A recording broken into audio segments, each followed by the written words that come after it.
Bien, entonces hoy vamos a ver el tema de transporte de energía. En un sistema de potencia, ¿no?, existe un subsistema de generación, un sistema de transporte y un subsistema de distribución, ¿ya? En el subsistema de generación normalmente se utiliza media tensión, es decir, estamos hablando de 6.9, 10.5 hasta 13.8 kilovoltios, ¿de acuerdo? Pero para llevar esa energía hacia los centros de consumo necesitamos elevar el voltaje, ¿verdad? ¿Por qué? Para que no existan muchas pérdidas. Entonces, elevamos el voltaje, ¿no?, a alta tensión y transmitimos esa energía eléctrica en alta tensión. Luego, cuando esa energía llega a los centros de consumo, entonces nuevamente tenemos que rebajar ese voltaje, ¿sí?,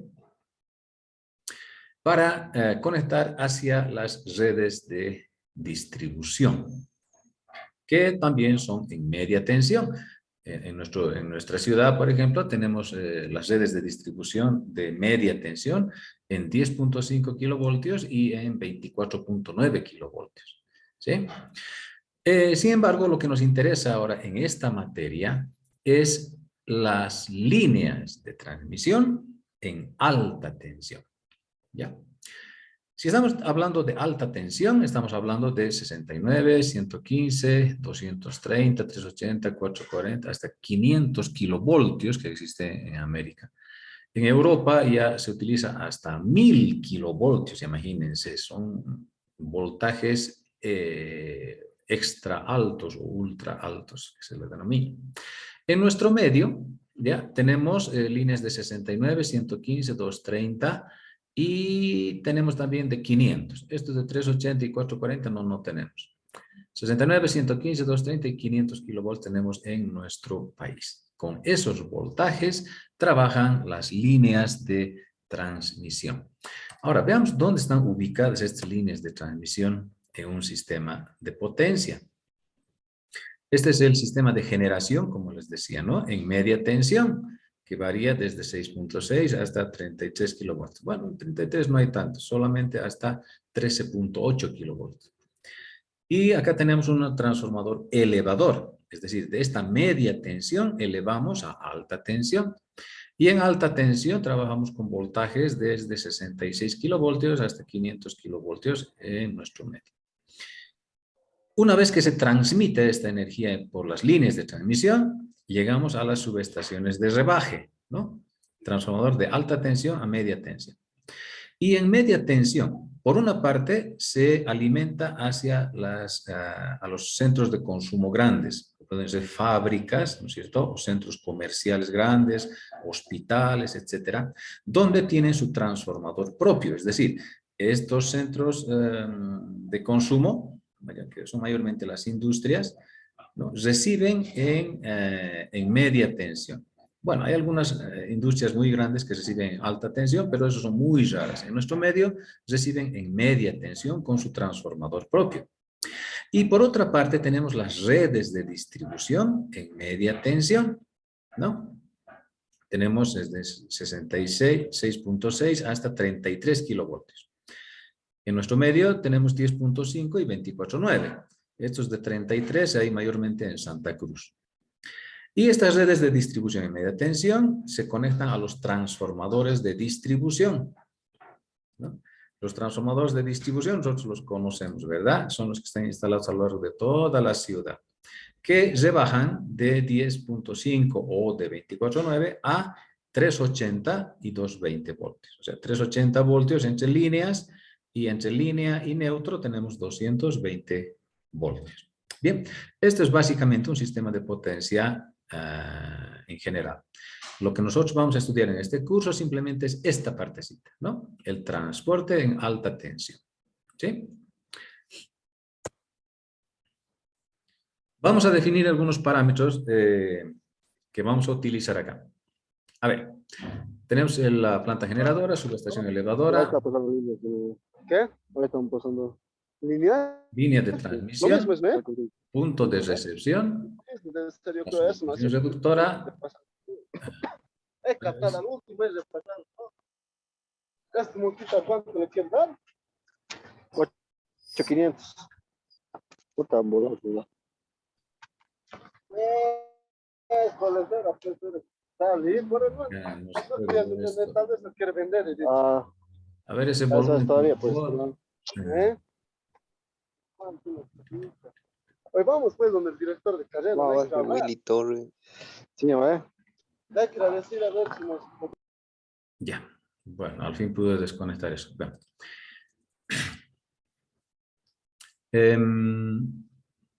Les decía, en esta línea de transmisión entonces tenemos un punto de emisión y un punto de recepción. Ahora, básicamente nos vamos a referir a estos dos puntos, ¿ya? Al punto de emisión y al punto de recepción.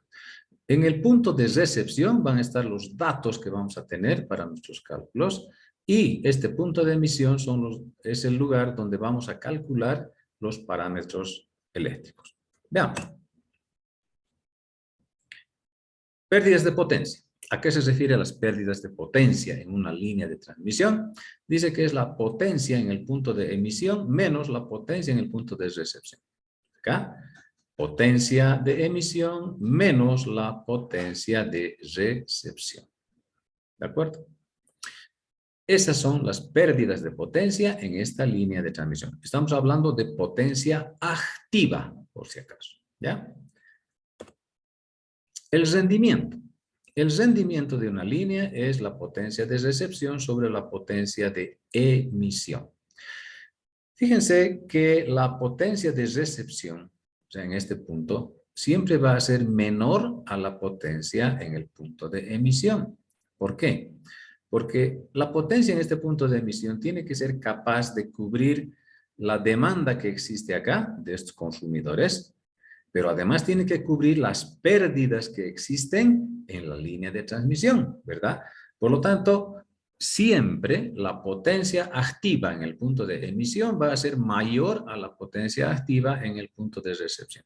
Por esa razón el rendimiento siempre se pone potencia de recepción arriba y potencia de emisión abajo. Y esto siempre va a ser menor al 100%. ¿Por qué? Porque este valor es menor a este. Entonces, si dividimos esto, es menor a 1. Y ese valor decimal lo multiplicamos por 100, siempre va a ser menor a 100. ¿Sí? Normalmente el rendimiento en las líneas de transmisión alcanzan al 92, 93%. Son rendimientos altos. ¿Por qué? Porque en la línea de transmisión no hay equipos con elementos móviles, ¿no? Por ejemplo, un motor tiene elementos móviles donde hay rozamiento. Entonces, ahí hay muchas pérdidas. Pero en una línea de transmisión no hay esos elementos, ¿no? Solamente son los conductores y por lo tanto el rendimiento es alto, es encima del 90%. La regulación es la tensión de recepción en vacío menos la tensión de recepción en carga sobre tensión de recepción en carga por 100. ¿A qué se refiere esto? Simplemente, si medimos acá en el punto de recepción el voltaje cuando se está consumiendo energía acá, entonces decimos tensión de recepción con carga, es este BR. Pero si nosotros cortamos la energía a estos consumidores, entonces este punto estaría en vacío, ¿no? No llegaría corriente acá, pero existe voltaje. Existe voltaje acá, pero están desconectadas estas cargas. Entonces, a ese voltaje de recepción en vacío se refiere este BR0. Estas barritas significan que son sus módulos solamente. No se considera sus argumentos. Simplemente los módulos se toman en cuenta para el cálculo de la regulación. Ahora, entonces, ¿a qué se refiere la regulación? Simplemente es la variación que existe entre el voltaje de recepción en vacío y el voltaje de recepción en carga, ¿ya? Esta variación no tiene que ser mayor al 16%, ¿sí? Mucho mejor si es menor al 10% esta variación, del voltaje de recepción en vacío y en carga. Entonces aquí están definidos todos estos parámetros, ¿no? La PE es potencia de emisión, es potencia activa de emisión, PR potencia activa de recepción, VR0 voltaje de recepción en vacío y VR voltaje de recepción en carga. ¿Sí? A ver, ¿alguna consulta hasta aquí?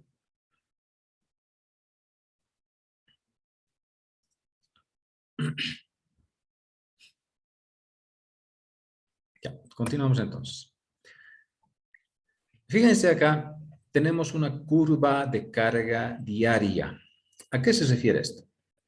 Acá en el eje de las ordenadas vamos a anotar las potencias activas. ¿Ya? Desde 0 hasta el valor de la potencia máxima que se va a registrar durante el día.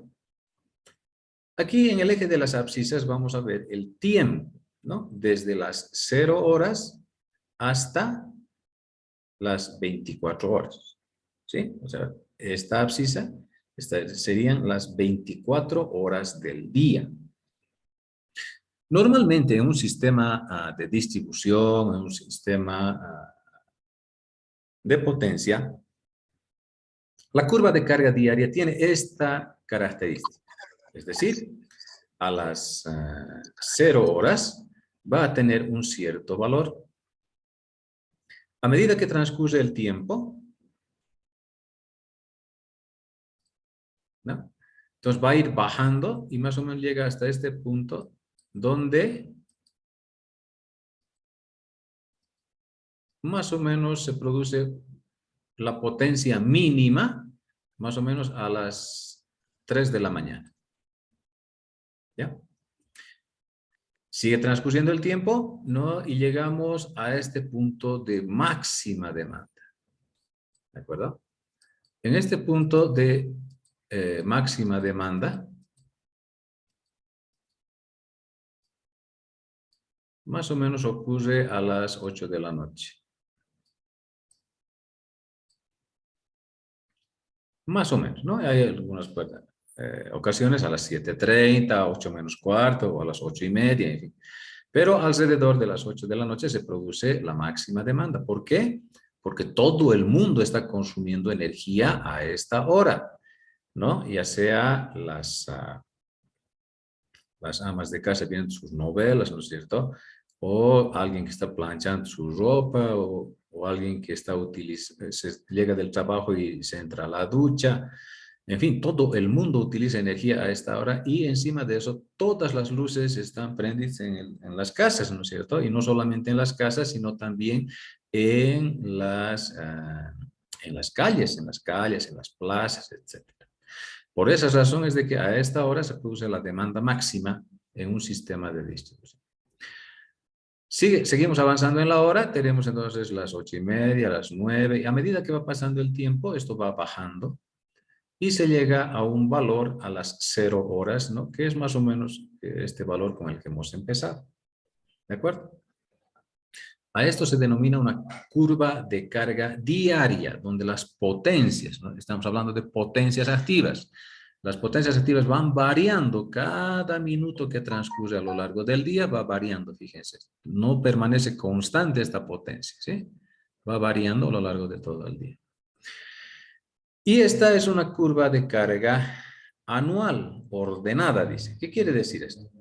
De que estas potencias máximas de cada día, ¿no? Se las anota y se las ordena, empezando del valor máximo que se produce a lo largo del año. Y luego se va anotando las demás potencias en orden decreciente, ¿sí? Entonces se va anotando todas esas potencias registradas a lo largo del año, ¿sí? Y se llega hasta acá, hasta un tiempo cero, que se llama esto tiempo de operación, a lo largo del año. Toda esta abscisa es un año, ¿sí? Y aquí están las potencias. Este es el tiempo de operación, pero en todo el año, no todo el tiempo se ha distribuido la energía. Hay un tiempo en el que ha habido, por ejemplo, cortes de energía, o ha habido por accidentes, por descargas atmosféricas o simplemente por mantenimiento, ha habido entonces un cierto tiempo a lo largo del año en el cual no se ha producido energía. Por lo tanto, la energía va a ser cero. O sea, la potencia que se estaría entregando sería cero. Entonces, este lapso de tiempo es el tiempo que no se ha utilizado la energía. Entonces, este T sub 0 mayúscula es el tiempo total del año. Son los 365 días, ¿no? Expresado esto en horas. Y este T sub 0 minúscula es el tiempo de operación. Es el tiempo donde se ha utilizado la energía eléctrica. Ahora, ¿cómo se calcula la energía? Simplemente es la potencia por el tiempo, ¿no? Eso es energía, esto lo sabemos de circuitos. La energía es potencia por el tiempo. Entonces, la potencia son estos valores variables. Y el tiempo, ¿no es cierto?, es esta abscisa. Entonces, ¿cómo puedo calcular yo la energía que sería el área que está bajo esta curva? ¿No? ¿Cómo puedo calcular el área que está debajo de esta curva? Pues tenemos que hacer algunos artificios para poder calcular eso, ¿no? Tendríamos que dividir esto en varios tramos pequeñitos, hacer de cuenta que son unos rectángulos pequeñitos, y luego sumar el área de todos esos rectángulos y obtendríamos el área total acá. Lo mismo acá, ¿no? Vamos a ver cómo se puede calcular el área debajo de esta curva, que llegaría a ser la energía consumida. Veamos. La energía consumida, como les decía, es la potencia multiplicada por el tiempo. Como aquí tenemos valores diferentes de potencia, ¿no? Entonces lo que hacemos es calcular la potencia media de todos estos valores, un promedio de todos estos valores, y lo multiplicamos por este tiempo, que serían las 24 horas. Esa sería la energía consumida. Pero esta potencia media tenemos que calcularla de alguna forma, ¿verdad? Tendríamos que utilizar esto, aquí un factor de carga que vea el comportamiento de esta curva. Pero, bueno, eso ya hablando matemáticamente, y es un poquito complicado esto, ¿no? Tratar de conseguir eso. Una fórmula aproximada que nos permite calcular la energía es la siguiente. Dice, la energía consumida, ¿no?, será igual a la potencia inicial, que sería la potencia aquí en el punto 1, más la potencia en el punto n, o sea, más la potencia en el punto final, ¿no? Aquí está la potencia 1 y aquí está la potencia final. Entonces se saca el promedio de los dos más la suma de todas las potencias que voy a considerar acá, considerando un determinado delta tiempo. Pues este delta tiempo puede ser, digamos, cada 15 minutos, o cada media hora, o cada hora, cada 2 horas, en fin, puedo hacer variar este delta T. ¿Qué me sugiere esta formulita? ¿No? De que tengo que calcular pequeños tramos, o sea, áreas pequeñas a lo largo de esta curva, ¿no? Calculo cada una de esas áreas pequeñas y luego sumo todas esas áreas y de esa manera obtengo el área total. ¿De acuerdo? A ver, veamos cómo se hace eso.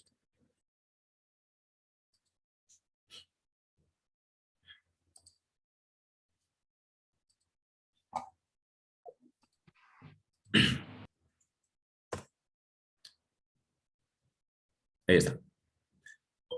Esta es la potencia cuando en la hora 0. La llamamos potencia 1. La potencia 2, luego de un delta T, va a tener este valor. Luego bajamos aquí. La potencia 3, luego de otro delta T, va a ser este. La potencia 4, luego de otro delta T. Es decir, este delta T va a ser constante a lo largo de todo este tiempo. Pero lo que va a ir variando son estas potencias, ¿no? Que van variando a lo largo del tiempo. ¿De acuerdo? Entonces la idea es calcular el área de este triangulito, el área más el área de este triangulito, más el área de este triangulito, o perdón, rectángulos, estoy hablando de rectángulos. Área de este rectángulo, rectángulo, rectángulo, ¿no? pero no son rectángulos exactos. Aquí arriba se puede ver que se forma un, a ver, ya. Entonces, esto sería un rectángulo, ¿verdad? Y aquí abajo me queda un triángulo pequeñito. Aquí igual, ¿no? Esto es un rectángulo y aquí me queda un triángulo pequeñito, ¿verdad? Cuando se venga aquí, los triángulos van a estar en el sentido contrario, ¿no? Entonces, las áreas de estos triángulos, ¿no?, más o menos se van a eliminar a lo largo de toda la curva, ¿sí? Entonces, por esas razones de que aquí, esta formulita es algo aproximado, como les dije, me permite simplemente sumar la potencia inicial, potencia 1, más la potencia final, y saco un promedio de esos dos, y luego simplemente sumo todos estos valores de potencias, ¿ya? Si esto yo lo... Bueno, aquí está factorizado, ¿no? Desde delta t multiplica a cada uno de estos factores. Si yo los separo, o sea, delta t por P1 sobre 2, más delta t sobre Pn sobre 2, más delta t por P2, más delta t por P3, etcétera. Entonces, es lo que les decía, hallo estas áreas de estos rectángulos. De esta manera, entonces, en forma aproximada, podemos calcular la energía consumida debajo de esta curva. O sea, el área debajo de esta curva es la energía consumida acá.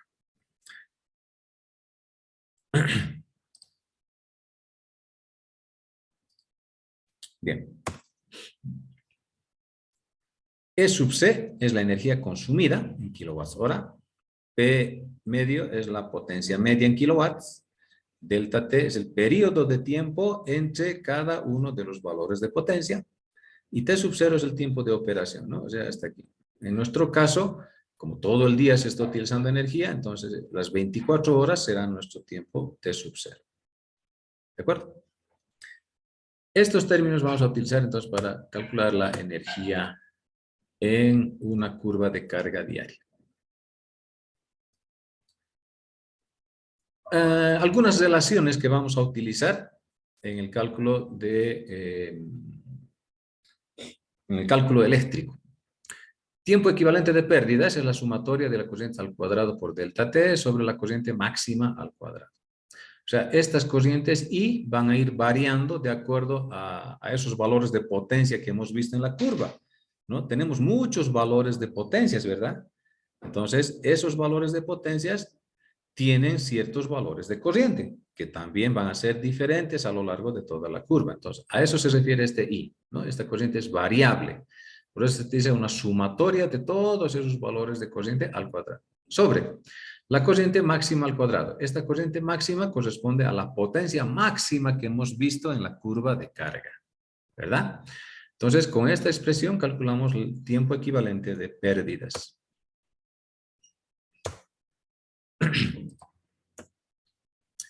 Las cargas financieras son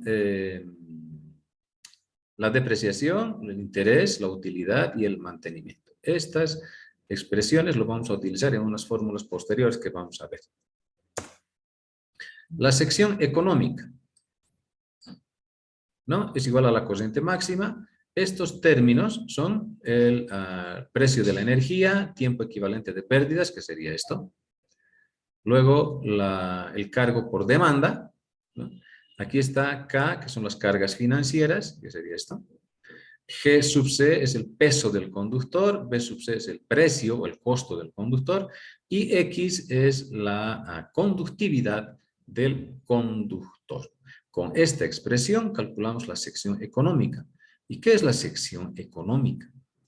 En una línea de transmisión yo puedo colocar, digamos, un cable delgado que obviamente me va a producir excesivas pérdidas. Si bien me resulta más barato, pero me produce excesivas pérdidas. Ahora, si yo coloco un conductor muy grueso, entonces obviamente no voy a tener muchas pérdidas, pero el costo de la línea se me va a elevar tremendamente porque conductor será más caro y las estructuras que tienen que soportar ese conductor van a ser también más caras. Entonces, me resulta una línea carísima.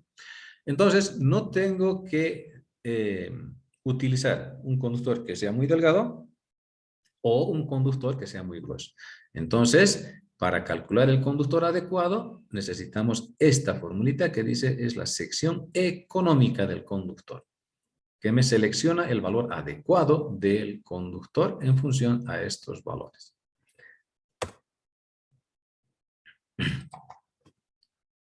La densidad económica simplemente es esta corriente, ¿no?, dividido entre la sección económica. A eso se le denomina densidad económica.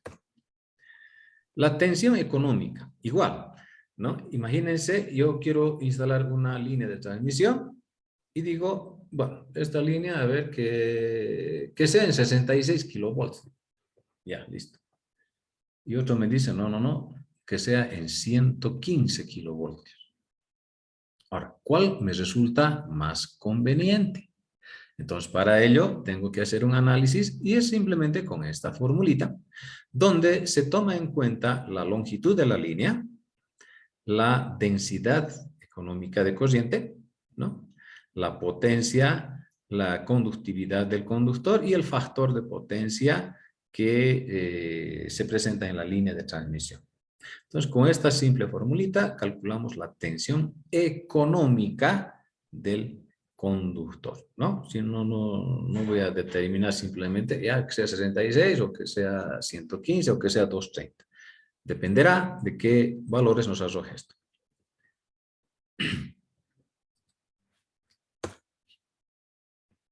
Acá entonces, a ver, tenemos una expresión más por acá. La tensión económica, ¿no?, ya es una formulita empírica.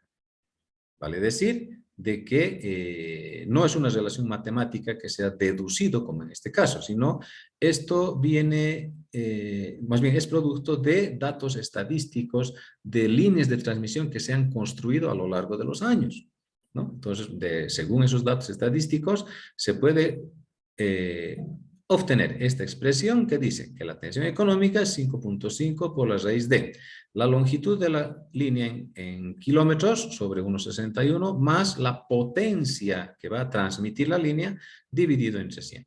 Con esta fórmula tan simple podemos calcular una tensión económica del conductor. Y aquí está toda la explicación de los términos que ya les he nombrado anteriormente, ¿no?, y sus respectivas unidades que se tienen que utilizar. ¿De acuerdo? En su formulario ustedes tienen toda esta información para que se pueda utilizar posteriormente. Veamos los elementos componentes de la línea de transmisión. En primer lugar, tenemos los elementos conductivos, que simplemente son los conductores que utilizamos en la línea. Normalmente, las líneas de transmisión, como son en alta tensión, entonces tienen que ser líneas aéreas. ¿Bien? No hay líneas subterráneas como existen en las líneas de media tensión.